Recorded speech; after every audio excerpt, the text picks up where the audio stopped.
So we want to make sure that we're clear, we're professional, and we've taken that, literally that control.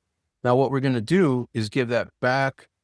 It's going to be perceived to the buyer that they have control because we're going to get them talking, right? And that's the goal. When somebody's talking, they're not really in control of the meeting, but the other person is there listening.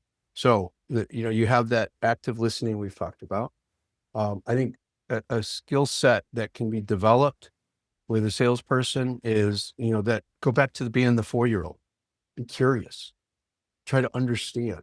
Now, we don't want to be a pain in the ass, 4-year-old, like why, right? We have to be a little bit more intelligent about, tell me a little bit more about that.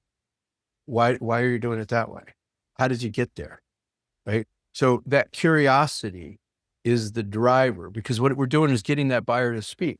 We're getting them to share their thoughts, and we're learning. If we're listening, we're learning. And then the other piece to this is skepticism. And salespeople have trouble with this usually. And when a buyer says something that just doesn't make sense, or kind of is a little bit off, we get to say, hold on, I'm confused. Why are you doing it that way?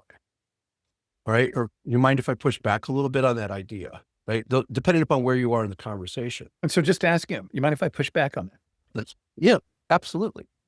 Because it's polite and it's to the point, and the other person's going to be like, no. And then they're going to be, more than likely, they're going to be open to listening to what it is that you're saying, because it gives them a chance to speak again and explain.